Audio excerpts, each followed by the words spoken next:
It's Radio 2 and I'm delighted to say we have on the line now Anthony Kiedis from the Red Hot Chili Peppers. The record is our new favourite thing. We're playing it every night of the week because it's so good, and it's a taster for the new album, which is called The Getaway. Welcome to the show, sir. How are you? I'm very well, thank you, Joe. How are you? Yeah, I'm all right, thank you. So how are you feeling? Because the unveiling of a new album must be A, nerve-wracking, B, exciting. We've done this before, so Yeah. the nerves are a bit at bay. It's more overwhelming and exciting and joyful and a large workload. How long did it take? What was the time that it took to make this? I feel like it took years, but once we actually got recording, it only took a couple of months. So the build-up was forever, and we had broken arms and broken dreams, and all this stuff kind of went awry. And then once we actually found a producer and were healthy and set about the business of making music, it went really quick. So I guess when you've been making records for as long as you have, it just must be so difficult to think of the sound that you want, how you're going to fit into what's going on in the music scene at the time, and who you want to work with, and the expectation of everybody. I can't quite imagine how that is for you. Well, expectations, I can't think about those too much. Finding sound, finding joy for music, and staying together as a band, as a marriage, is all kind of challenging. But really, finding a producer was hard because we knew that we wanted to experiment with Danger Mouse. And he's busy. He's doing, television shows and movies and 12 other records. And we finally nailed him down to a time. And then Flea went and broke his arm snowboarding. So we lost our time slot with Danger Mouse and had to kind of reconfigure. And in the end, it was all kind of meant to be. We needed every little nuance of weirdness building up to the writing of these songs. It helped.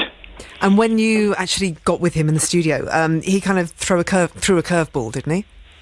He threw lots of curveballs and strikes and sliders and spitballs, and he's a dynamic dude.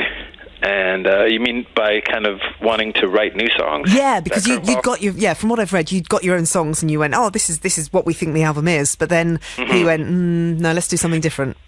Yeah, he didn't. Actually, if I look at it now, he knows what he likes very immediately. So he listened to probably 25 songs we had written, and he really only liked about 10 of them, I guess, out of the 25. So initial heartbreak of having to part ways with these other 15 songs that we had become attached to. Can I just ask how that is when he turns around and says that he doesn't like what you've done? How do you feel?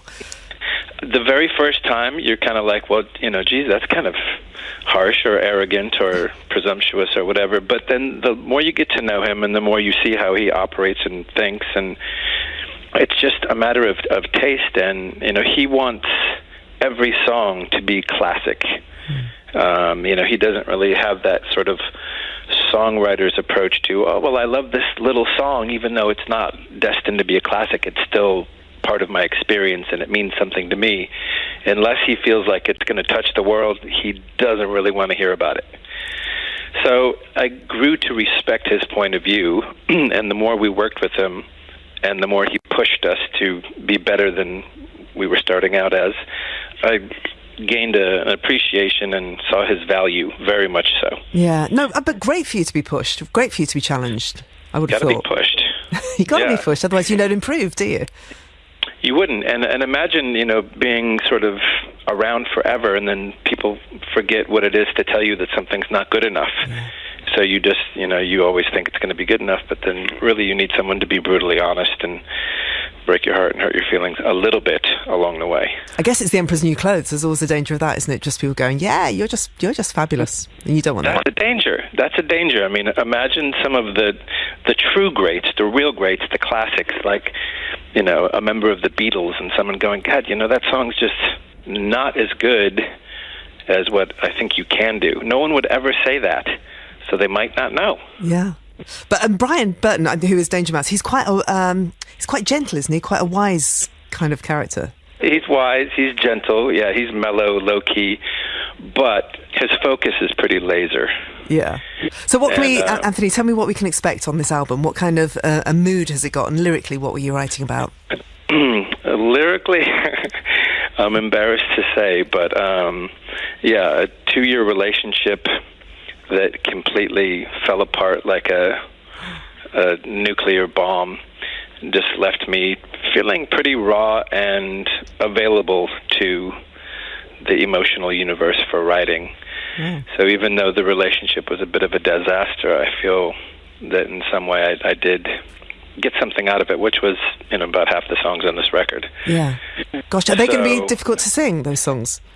No, and really they're not, full literal stories, because I find that a bit boring for me personally at this stage. Writing something that's predictable and everyone can relate to that. I'd rather sort of disguise it in color and shape and just make it come out a bit more open to interpretation. Yeah, that excites me more as a lyricist than being overly literal. Yeah. Heart and sleeve stuff. So half the album is the contents of your heart, but disguised, veiled somewhere. Disguised, yeah. And then the rest of the album? Lyrically, it just comes for love of life. And, love of life's tragedies and successes and hurts and triumphs. And I don't know, the kind of psychedelic mystery of nature can be found in these lyrics. And the sound of the album? The sound is different, thank God. It's nice to have a new element in terms of sound. Instead of just being a rad traditional rock and roll, three-piece with vocalist, there are loops and machines and robots and aliens and all these different things sort of participating in the making of our sound. But it still sounds like the Red Hot Chili Peppers, but with a Danger Mouse studio slant to it. So there's a meld. There's, you can feel the influence, and it's nice. Like, my very favorite song on the whole record is called The Getaway, even though it shan't be our single. And in that, that's something that is a loop and has a bit more of a mechanical influence. But emotionally, the very first time I heard the music, I was instantly inspired. So there's kind of the best of both worlds in there. I can't wait to hear it. How the rest of the band? How are the band getting on at the moment? All good and healthy? Everyone's good. We have figured out how to argue successfully without hating each other or wanting to be away from each other. We can start off the day with a massive difference of opinion and get into a bit of a miniature shouting match, and then 10 minutes later it's over and done with. And I like what I see with these boys getting ready to go out on tour for a year. Yeah. It's nice to know we can process all these highs and lows together. Everyone's good. Everyone's excited that we have this many new songs that look like they're going to be a blast to play live. It's all part of the adventure. Listen, enjoy the tour. Where are you at the moment? Are you at home? At the moment, I'm standing naked in my kitchen. Okay, so you're not cooking, are you? You haven't got a frying pan out? No hot grease anywhere near. Okay, fine. I was worried for a bit then. Yep. Anthony, it's nice to talk to you, and hopefully see you when you're over here in the UK. Come in and say hi to us. Thank you for your time, Joe.